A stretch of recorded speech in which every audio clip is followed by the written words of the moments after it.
તો હેલો મિત્રો, હું છું પાર્થ મરડિયા અને સ્વાગત છે તમારું મારી આ ચેનલ લર્ન બાય પાર્થમાં. તો આની પહેલા આપણે જો નમો લક્ષ્મી યોજના છે એનો આપણે એક મસ્ત રીતે વિડીયો બનાવ્યો હતો કે એમાં આપણે બધું કીધેલું હતું કે ભાઈ કયા કયા ડોક્યુમેન્ટની જરૂર પડશે, કોણ કોણ ભરી શકશે અને કેટલી સ્કોલરશીપ મળશે. બરાબર, આ રીતે આપણો આખો એક વિડીયો બનાવેલો હતો. પણ આ વિડીયોમાં આપણને જોવા મળશે કે ભાઈ દીકરીઓ માટે નમો લક્ષ્મી યોજનામાં ધોરણ 9 થી 12 માં અભ્યાસ કરતી વિદ્યાર્થીઓને મળશે સહાય, પણ આપણે ઓનલાઈન ફોર્મ કઈ રીતે ભરવાનું એની સંપૂર્ણ માહિતી આ વિડીયોમાં આપણને જોવા મળશે. તો પહેલેથી છેલ્લે સુધી વિડીયો જોજો એટલે તમને મસ્ત રીતે આખું ફોર્મ કઈ રીતે ભરવું તે તમને બધી ખબર પડી જશે. તો ઓનલાઈન ફોર્મ ભરવામાં આ એક ભૂલ ન કરતા. કઈ ભૂલ થાય છે એ ધ્યાન રાખજો અને જાણી લ્યો બધી જ વિગતો. તો સૌથી પહેલા આપણે નમો લક્ષ્મી લેવલ એન્ટ્રી છે એમાં જો સૌથી પહેલા આપણે ઓનલાઈન ગૂગલમાં સર્ચ મારવાનું હોય છે તો કે ભાઈ સ્વિફ્ટ ચેટ શું મારવાનું હોય છે. સ્વિફ્ટ ચેટ લખેલી છે એ વેબસાઇટ છે, એ સ્વિફ્ટ ચેટ ઉપર ક્લિક કરવાનું હોય છે. એટલે સ્વિફ્ટ ચેટ નામની વેબસાઇટમાં તમારે ત્યાં શું લખેલું હોય તો કે ભાઈ આપણને નમો લક્ષ્મી યોજનાનું આખું અલગથી આપણને આપવામાં આવશે એક સેક્શન. એ સેક્શનમાં તમારે આ રીતે ઇન્ટરફેસ ખુલી જશે. પછી ઇન્ટરફેસ ખુલી જાય પછી એમાં જો સૌથી પહેલા તમારે મોબાઈલ નંબર એન્ટર કરવાનો રહેશે. સૌથી પહેલા મોબાઈલ નંબર એન્ટર કરવાનો રહેશે. પછી સેન્ડ ઓટીપી ઉપર ક્લિક કરવાનું રહેશે. સેન્ડ ઓટીપી ઉપર ક્લિક કર્યા પછી એમાં તમારો 4 આંકડાનો ઓટીપી આવશે. એ ઓટીપી એન્ટર કરી અને કન્ફર્મ કરવાનું રહેશે. અને પછી કન્ફર્મ કર્યા બાદ તમને લેંગ્વેજનું પૂછવામાં આવશે. તમારે કઈ લેંગ્વેજ રાખવી છે, હિન્દી રાખવી છે, ગુજરાતી રાખવી છે, ઇંગ્લિશ રાખવી છે. પછી કન્ટિન્યુ ઉપર ક્લિક કરી અને પછી તમારે તમારું નામ એન્ટર કરવાનું છે. તમારું પોતાનું નામ એન્ટર લખવાનું રહેશે અને ત્યારબાદ કન્ટિન્યુ ઉપર બટન ક્લિક કરવાનું રહેશે. પછી જો તમારું લોકેશન સિલેક્ટ કરવાનું રહેશે કે ભાઈ ઇન્ડિયા કન્ટ્રી છે તો ઇન્ડિયા, સ્ટેટ છે તો કે ભાઈ ગુજરાત અને સિટી છે તો કચ્છ, રાજકોટ, ગુજરાત અમદાવાદ, ભાવનગર જે સિટી હોય એ સિટી સિલેક્ટ કરી અને કન્ટિન્યુ બટન ઉપર ક્લિક કરવાનું રહેશે. અથવા તો તમારે એમ ન કરવું હોય તો તમે સ્કીપ બટન પણ ક્લિક કરી શકશો. એમના પછી જો આપણને આ બોટ નામનું આપણને શું ખુલી જશે, ચેટ બોક્સ ખુલી જશે. ચેટ બોક્સમાં અહીં તમારે હાઈનો મેસેજ ટાઈપ કરવાનો રહેશે અને તમારે સેન્ડ કરવાનો રહેશે. પછી જો તમને હાઈનો મેસેજ સેન્ડ કરી જાય પછી તમને ઓટોમેટિક સામેથી રિપ્લાય આવશે. એમાં તમારે ભાષા સિલેક્ટ કરવાની રહેશે, ઇંગ્લિશ અથવા તો ગુજરાતી. ભાષા સિલેક્ટ કરવામાં આવે છે, ભાષા સિલેક્ટ તમારે કરી લેવી. પછી ભાષા સિલેક્ટ કર્યા બાદ આગળની પ્રક્રિયા કરવા માટે તમારે નેક્સ્ટ બટન ક્લિક કરવાનું રહેશે. અહીં નેક્સ્ટ બટન છે એના ઉપર ક્લિક કરશો એટલે નેક્સ્ટ બટન ક્લિક કર્યા બાદ તમને તમારી શાળાનો 11 આંકડાનો ડાઇસ કોડ એન્ટર કરવાનો રહેશે. તો તમારે 11 આંકડાનો ડાઇસ કોડ તમારે પોતાની શાળાનો એન્ટર કરવાનો રહેશે. અને આ 11 આંકડાનો ડાઇસ કોડ છે એ સાચો છે કે ખોટો એ તમારે ચેક કરવાનું રહેશે. જો સાચો હોય અને તેમાં શાળા કોડ, શાળાનું નામ, તાલુકો, જિલ્લો આ બધી વિગત તમને જોવા મળશે. અને જો આ બધી વિગત સાચી હોય તો યસ ઉપર ક્લિક કરીને આગળ વધવાનું રહેશે. અથવા તો જો ખોટી હોય તો નો ઉપર ક્લિક કરી અને ફરીથી તમને ડાઇસ કોડ એન્ટર કરવા દેશે. પછી જો 11 આંકડાનો શાળા કોડ એન્ટર કર્યા બાદ તમારે આ બધી વિગત છે એ સાચી છે અને તેમાં શિક્ષકનો કોડ જે 8 આંકડાનો હોય એ એન્ટર કરવાનો રહેશે. આ બાદ શિક્ષક કોડની વિગત છે એ સાચી છે કે ખોટી. જો સાચી હોય તો યસ ઉપર ક્લિક કરવાનું રહેશે અને જો ખોટી હોય તો નો ઉપર ક્લિક કરી અને ફરીથી તમને શું કરવાનું રહેશે, તમારે શિક્ષકનો કોડ એન્ટર કરવાનો રહેશે. પછી જો શિક્ષક કોડની વિગત ખરી થઈ ગયા બાદ અપડેટ સ્ટુડન્ટ ડિટેલ્સ પર ક્લિક કરી અને આગળની પ્રક્રિયા તમે શરૂ કરી શકશો. અથવા તો જો તમે વિદ્યાર્થીની વિગતો અપડેટ કરેલ હોય તો તમારે એ સ્થિતિ એટલે કે ચકાસણી કરવા માટે ચેક વેરિફિકેશન સ્ટેટસ ઉપર ક્લિક કરી અને બટન પર ક્લિક કરવાનું રહેશે. અને ત્યારબાદ જે ધોરણમાં કાર્યરત હશે તે તમામ ધોરણ આપણને અહીંયા જોવા મળશે અને ધોરણની એન્ટ્રી કરવા માંગો છો તે પસંદ કરવાનું રહેશે. જો ધોરણ 9 માં અથવા તો 10 માં અથવા તો 11 માં અથવા તો 12 માં કોઈ પણ ધોરણમાં તમારે એન્ટ્રી કરવી હોય તો એ ધોરણ સિલેક્ટ કરવાનું રહેશે. અને ત્યારબાદ ધોરણમાં ચાલતા વર્ગ એટલે કે A, B, C બરાબર આ રીતે વર્ગ સિલેક્ટ કરવાનો રહેશે. જો એમાં આપેલું છે 11A, 10A, 10B, 11A, 11B એવી રીતે.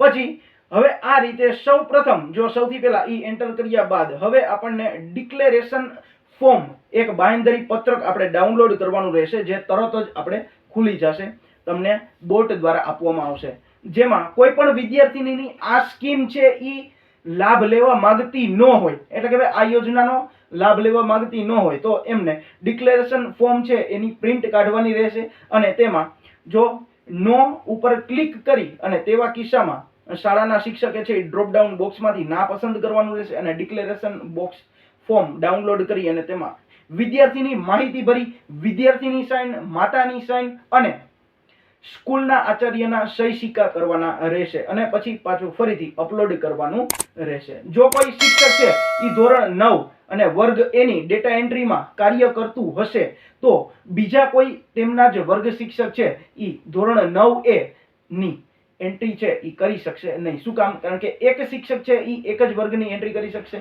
બે વર્ગની એન્ટ્રી કરી શકશે નહીં. એમાં જો તો ભાઈ એમાં એક ડાયલોગ બોક્સ ડાયરેક્ટ ખુલી જશે કે ભાઈ માફ કરજો, જો શું લખેલું છે, માફ કરશો તમે વિદ્યાર્થીની ડિટેલ અપડેટ કરી શકતા નથી. શું કામ? કારણ કે અન્ય વપરાશકર્તા છે એ હાલ પસંદ કરેલ ધોરણનું વિગતો અપડેટ કરી રહ્યા છે. એટલે એક શિક્ષક છે એ આ ધોરણની શું કહેવાય ડિટેલ અપડેટ કરતા હોય તો બીજો શિક્ષક ઈને ઈ વર્ગની ડિટેલ અપડેટ કરી શકે નહીં. આટલું ડબલ થઈ જાય ને એટલા માટે. પછી ચેક વેરિફિકેશન સ્ટેટસ ઉપર બટન ઉપર ક્લિક કરતા ધોરણવાર આપણને વર્ગવાર આપણને માહિતી આપણને જોવા મળે. જેમ જો અહીંયા વેરિફિકેશન સ્થિતિ તપાસો એના ઉપર ક્લિક કર્યા બાદ હવે જો આપણને શું જોવા મળશે, એમાં ધોરણ અને વર્ગ પસંદ કર્યા પછી નમો લક્ષ્મી ફોર્મ ભરવા માટે એક ફોર્મ સ્ટાર્ટ ફોર્મ પર ક્લિક કરવાનું રહેશે. જો અહીંયા સ્ટાર્ટ ફોર્મ આપેલું છે ને એ સ્ટાર્ટ ફોર્મ પર ક્લિક કરવાનું રહેશે એટલે આપણે આગળ ફોર્મ ખુલશે. પછી જો સ્ટાર્ટ ફોર્મ પર ક્લિક કર્યા બાદ આમાં વિદ્યાર્થીઓનું નામ પસંદ કરવાનું રહેશે. આખું બોક્સ ખુલશે, એમાં આપણે વિદ્યાર્થીનું નામ પસંદ કરવાનું રહેશે.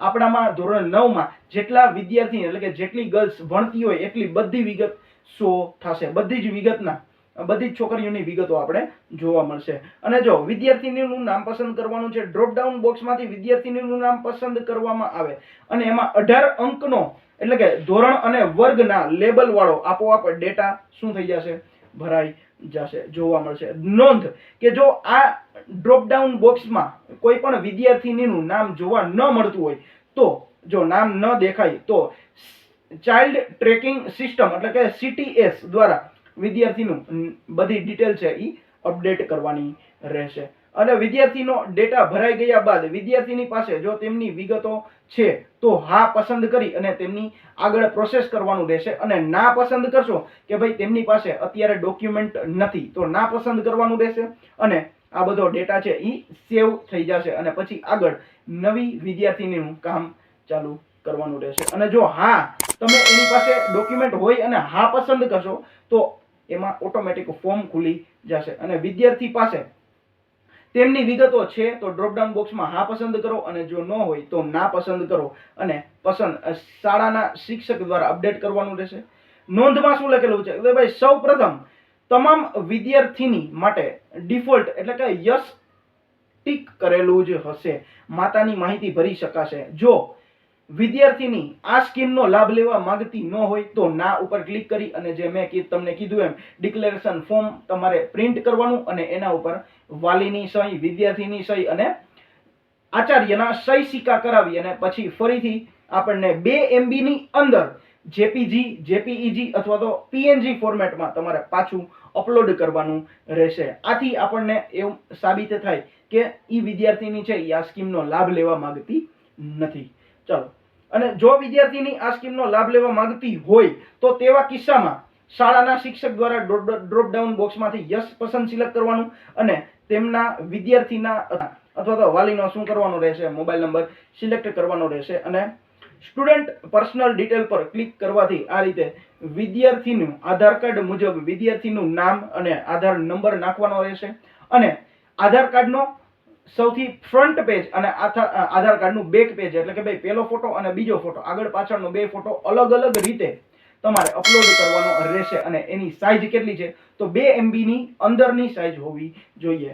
JPG, JPEG અને PNG ફોર્મેટમાં જ ફરજિયાત અપલોડ કરવાનું રહેશે. અને એવી જ રીતે સ્ટુડન્ટના મધરની ડિટેલમાં સ્ટુડન્ટના માતાનું નામ અને સ્ટુડન્ટની માતાની આધાર નંબર અપલોડ કરવાના રહેશે. અને એમાં પણ same to same front page અને બેક પેજ આ રીતે બે અલગ અલગ અપલોડ કરવાના રહેશે. અને 2 MB ની અંદર એમાં પણ જેપીજી, જેપીઈજી અને ફોર્મેટ આ રીતે પીએનજી ફોર્મેટમાં અપલોડ કરવાનું રહેશે. અને પછી વિદ્યાર્થીનીના માતાની વિગતો દાખલ કર્યા બાદ જો એલસી હોય તો એલસી લિવિંગ સર્ટિફિકેટ અથવા તો બર્થ સર્ટિફિકેટમાં એલસી અથવા તો જન્મનું પ્રમાણપત્ર આ અપલોડ કરવાનું આપણે થશે. જો કોઈ પણ વિદ્યાર્થીનીના માતાની વિગત છે એ ઉપલબ્ધ નથી તો તે કિસ્સામાં ના પસંદ કરવાનું રહેશે. અને જો એમાં એનું કારણ શું છે એ કારણ આપણે શું કરવાનું છે, ડ્રોપ ડાઉન બોક્સમાંથી પસંદ કરવાનું રહેશે. જો અહીં બાજુમાં લખેલું છે તો કે ભાઈ માતાએ છૂટાછેડા કરેલ છે, માતાનું મૃત્યુ પામ્યા છે, અથવા તો દત્તક લીધા છે, કે ભાઈ સાવકી માતા છે એટલે કે ભાઈ આપણે એડોપ્ટ કર્યો છે, અથવા તો કોર્ટ કેસના કારણે માતા નથી. એટલે આ રીતે જો કોઈ પણ કારણ સિલેક્ટ કરી અને પછી આગળ ફોર્મ ફિલઅપ કરવાનું રહેશે. જો વિદ્યાર્થીના માતાની વિગત ઉપલબ્ધ છે તો યસ ઉપર ક્લિક કરી અને બેનિફિશિયરી બેંક એકાઉન્ટ ડિટેલ એટલે કે ભાઈ લાભાર્થીના બેંકના ખાતાની વિગતો એટલે કે ભાઈ માતાની વિગતો, માતાના બેંકની વિગતો અપલોડ કરવાની રહેશે, ખાતાની વિગત ભરવાની રહેશે.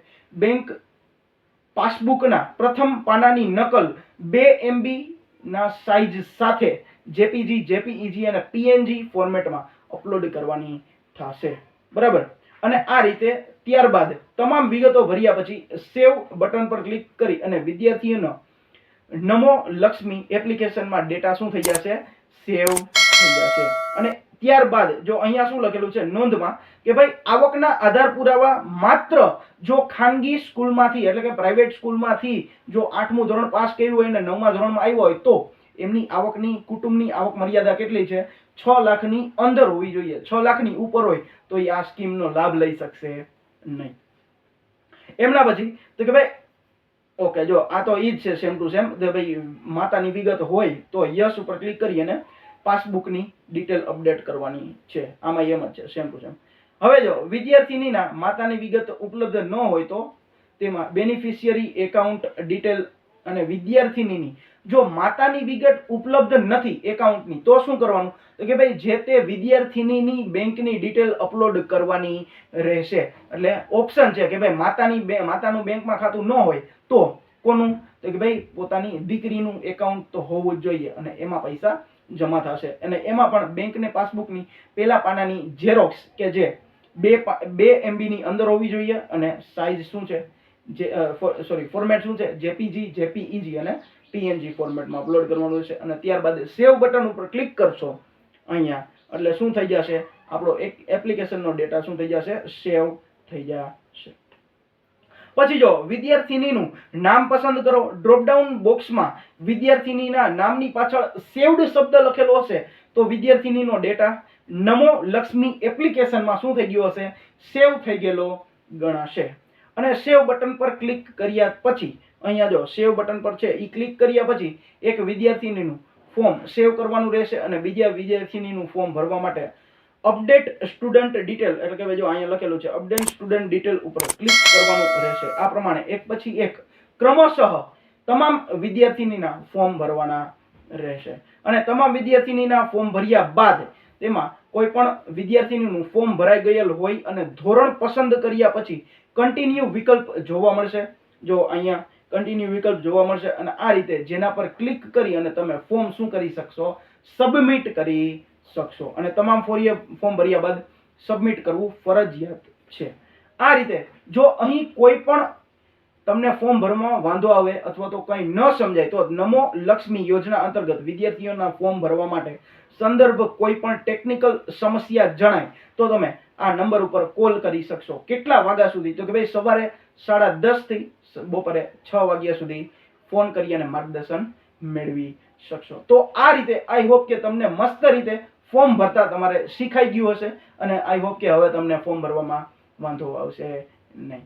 તો આપણો વિડીયો સારો લાગ્યો હોય તો વિડીયોને લાઈક કરજો, ચેનલને સબસ્ક્રાઇબ કરજો અને આપણા શું કરો કે ભાઈ આ જે કોઈ પણ વિદ્યાર્થી અથવા જે કોઈ પણ શિક્ષકને ફોર્મ ભરતા આવડતું ન હોય તો એમને વિડીયો શેર કરી દો કે આ રીતે ફોર્મ ભરવાનું છે.